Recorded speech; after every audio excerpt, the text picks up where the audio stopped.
क्या आपको पता है कि आपके ब्लड क्लॉट्स ट्रैवल कर सकते हैं और जब ये ब्लड क्लॉट्स आपके पैरों से लंग में ट्रैवल करके जाते हैं तो इसे पल्मोनरी एम्बोलिज्म बोला जाता है। पल्मोनरी एम्बोलिज्म हार्ट अटैक के बाद सेकेंड मोस्ट कॉमन कॉज है सडन डेथ का। तो क्या हम पल्मोनरी एम्बोलिज्म को अवॉइड कर सकते हैं? क्या हम ये ट्रैवलिंग ब्लड क्लॉट्स को रोक सकते हैं?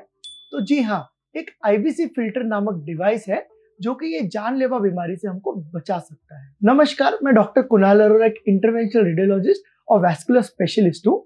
मैं ये वीडियो में आपको आईवीसी फिल्टर क्या है और इसको किन पेशेंट्स में यूज कर सकते हैं इसके बारे में जानकारी दूंगा। और अंत में मैं आपको 5 चीजें बताऊंगा जो कि आप अगर ये प्रोसीजर करा रहे हैं तो आपके लिए जानना बहुत जरूरी है। तो सबसे पहले बात करते हैं कि आईवीसी फिल्टर क्या होता है और ये हमें कैसे पल्मोनरी एम्बोलिज्म से बचाता है। ये जानने के लिए हमें पहले ब्लड क्लॉटिंग मैकेनिज्म को एक शॉर्ट में समझना होगा। ब्लड क्लॉट्स बॉडी में नॉर्मली ब्लीडिंग को रोकने के लिए मल्टीपल जगहों पर बनते हैं जो कि हमारी बॉडी उसको एब्जॉर्ब कर लेती है। पर जब ये ब्लड क्लॉटिंग मैकेनिज्म ज्यादा हो जाता है या फिर एबनॉर्मल लोकेशन जैसे कि डीप वेन्स में होता है तो ये डीवीटी नामक बीमारी का रूप ले लेता है। डीवीटी मतलब डीप वेन थ्रोम्बोसिस। और जब हमारे वेन्स के अंदर ब्लड क्लॉट ज्यादा मात्रा में बनते हैं तो वो ब्लड क्लॉट्स वहां से छूटकर लंग की तरफ ट्रैवल करना चालू करते हैं और जब ये क्लॉट्स लंग में चले जाते हैं तो पल्मोनरी एम्बोलिज्म कॉज करते हैं। नॉर्मली डीवीटी के ट्रीटमेंट में हम ब्लड थिनर्स या एंटीकोएगुलेशन ड्रग का यूज करते हैं जिससे कि क्लॉट्स को डिसॉल्व किया जाता है। बट कई केसेस में क्लॉट्स की बनने की क्षमता इतनी ज्यादा होती है कि ड्रग्स उस पर अच्छे से एक्ट नहीं कर पाती है और वो पेट की तरफ क्लॉट बढ़ रहे होते हैं। उन केसेस के अंदर हमको आईवीसी फिल्टर नामक एक डिवाइस का प्रयोग करना पड़ता है जो कि क्लॉट्स को ऊपर जाने से रोकते हैं। आईवीसी फिल्टर एक मेटेलिक अम्ब्रेला शेप डिवाइस है जो कि आपकी पेट में बड़ी खून की नली जिसको इंफीरियर वेना कावा बोलते हैं उसमें प्लेस किया जाता है। आईवीसी फिल्टर डिवाइस एक बास्केट की तरह काम करता है जो कि नॉर्मल ब्लड को तो पास करने देता है बट ब्लड क्लॉट्स को वो पकड़ लेता है। आईवीसी फिल्टर्स 2 टाइप्स में उपलब्ध है। पहला है परमानेंट फिल्टर्स। ये फिल्टर्स बहुत साल पहले यूज किए जाते थे और क्योंकि ये बॉडी में परमानेंटली प्लेस किए जाते हैं तो इसके रिस्क भी ज्यादा होते हैं। इसलिए भी हमारे पास न्यूअर डिवाइसेस हैं जिनको रिट्रीवेबल फिल्टर्स बोला जाता है। ये फिल्टर्स को हम आपकी बॉडी में तब तक प्लेस करके रखते हैं जब तक आपका क्लॉट का माइग्रेशन का रिस्क ज्यादा रहता है और जैसे ही आपका पल्मोनरी एम्बोलिज्म का रिस्क कम हो जाता है तो ये डिवाइस को निकाल दिया जाता है। डिपेंडिंग अपॉन द मैन्युफैक्चर, वो कौन सी कंपनी ने मैन्युफैक्चर किया है, रिट्रीवेबल फिल्टर्स भी या तो 1 हफ्ते में निकालने होते हैं या 1 से 3 महीने में। आईवीसी फिल्टर्स डिफरेंट शेप्स में भी उपलब्ध है, एक कॉनिकल शेप या फिर डायमंड शेप। अब जानते हैं कि आईवीसी फिल्टर्स किन पेशेंट में डाला जा सकता है।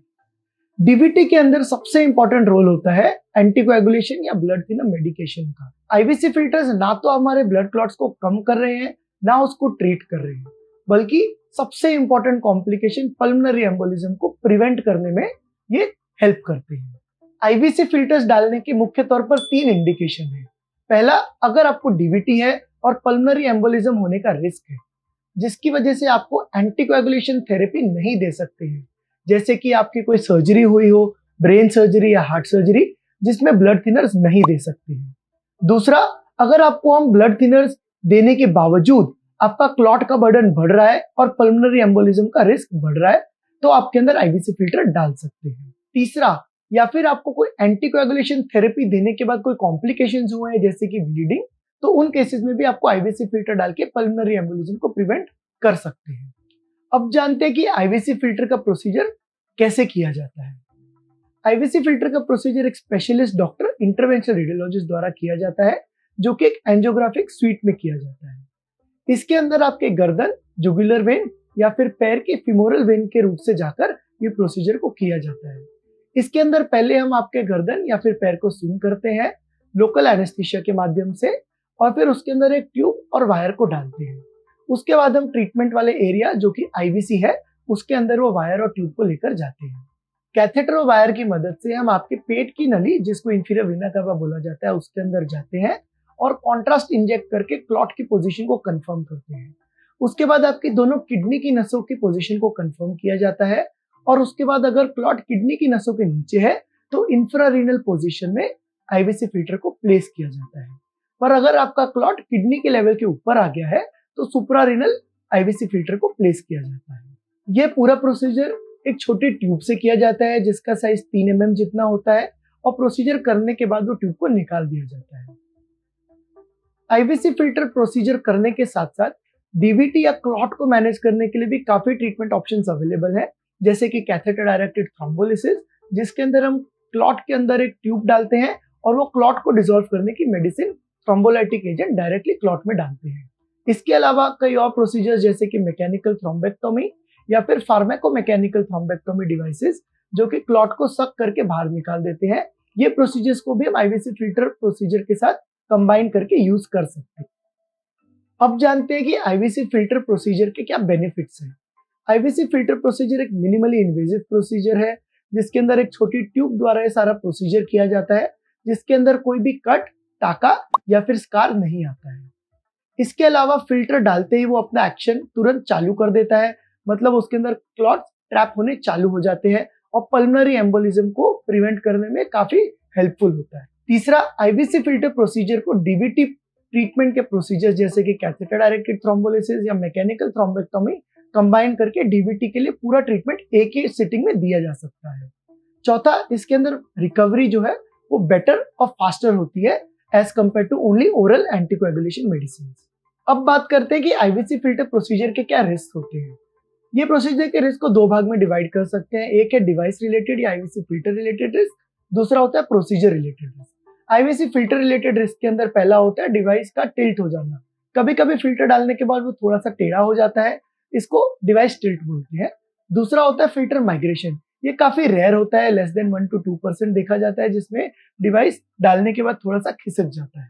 अब जानते हैं कि आईवीसी फिल्टर को कैसे निकाला जाता है। आईवीसी फिल्टर को मैन्युफैक्चर डिटेल्स या फिर क्लिनिकल गाइडलाइंस के आधार पर टाइमली निकालना जरूरी होता है। कई केसेस में डिवाइसेस को 7 दिन में निकालना पड़ता है और कई केसेस में डिवाइसेस 1 महीने से 3 महीने तक भी अंदर रखे जा सकते हैं। अगर डीवीटी ट्रीटमेंट के बाद आपका पल्मोनरी एम्बोलिज्म का रिस्क कम हो गया है तो आपका एक सीटी वीनोग्राम करके आईवीसी फिल्टर की पोजीशन देखी जाती है और क्लॉट का स्टेटस देखा जाता है और उसके बाद पेशेंट को आईवीसी फिल्टर रिमूवल के लिए पोस्ट कर दिया जाता है। आईवीसी फिल्टर रिमूवल प्रोसीजर भी आईवीसी फिल्टर प्लेसमेंट प्रोसीजर जैसे ही गर्दन या फिर पैर की खून की नली से जाकर किया जाता है, डिपेंडिंग कि आपका हुक ऊपर की तरफ है या फिर नीचे की तरफ। ये प्रोसीजर में लोकल एनेस्थीसिया का उपयोग किया जाता है और एक ये आउट पेशेंट प्रोसीजर है, मतलब पेशेंट सेम डे डिस्चार्ज कर दिए जाते हैं। ये प्रोसीजर में लोकल एनेस्थीसिया का उपयोग करके एक छोटी ट्यूब को आपके गर्दन से आपकी पेट की नली आईवीसी में डाला जाता है और फिल्टर की पोजीशन को कंफर्म किया जाता है। ये पोजीशन कंफर्म करने के बाद उसके अंदर एक हुक शेप डिवाइस डाल के वो फिल्टर के हुक को पकड़ा जाता है और फिल्टर को एक ट्यूब के अंदर डालकर बाहर खींच लिया जाता है। ये procedure total 30 minutes to 45 minutes में कंप्लीट हो जाता है।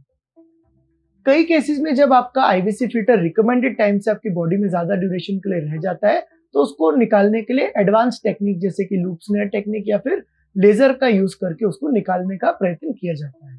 दूसरा, आईवीसी फिल्टर सिर्फ आपका पल्मोनरी एम्बोलिज्म होने के रिस्क को कम कर रहा है, वो ब्लड क्लॉट्स को ट्रीट नहीं कर रहा है।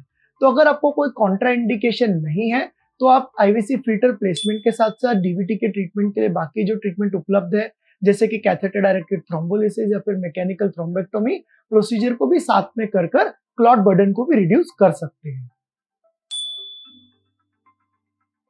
आईवीसी फिल्टर हर केस में डालना जरूरी नहीं होता है, तो आप अपने डॉक्टर से बात कीजिए और जानिए क्या आपको सच में ये प्रोसीजर करना जरूरी है। Always opt for a retrievable filter, मतलब आप वो फिल्टर को डालें जिसको हम बाद में निकाल पाए। रिकमेंडेड टाइम जो कि मैन्युफैक्चरिंग कंपनी द्वारा या फिर क्लिनिकल गाइडलाइंस द्वारा तय की गई है उसके अंदर फिल्टर को जरूर निकालें, क्योंकि फिल्टर को ज्यादा देर तक बॉडी में रखने से भी हार्म हो सकता है। अगर रिकमेंडेड टाइम के बाद भी आपका फिल्टर आपने नहीं निकाला है तो घबराइए मत, अभी मॉडर्न टेक्निक्स आ गई है जिससे कि फिल्टर निकाला जा सकता है। इसके अलावा सबसे इंपॉर्टेंट पॉइंट ये है कि ये सारे प्रोसीजर्स इंटरवेंशनल रेडियोलॉजिस्ट जो कि वैस्कुलर स्पेशलिस्ट है उनके द्वारा किए जाने चाहिए, क्योंकि इसके अंदर फिल्टर की पोजीशनिंग और रिमूवल की टेक्निक्स काफी कॉम्प्लेक्स और डिफिकल्ट होती है। तो अंत में या आपको या अगर आपके नजदीक में किसी को डीवीटी है और पल्मोनरी एम्बोलिज्म होने का रिस्क है तो आप इंटरवेंशनल रेडियोलॉजिस्ट से बात कीजिए और जानिए कि क्या आपको आईवीसी फिल्टर प्रोसीजर की जरूरत है। और अगर आपको हमारा वीडियो अच्छा लगा तो लाइक कीजिए, सब्सक्राइब कीजिए और आपके कोई भी क्वेश्चन है तो आप हमें कमेंट्स में पूछ सकते हैं। Thank you.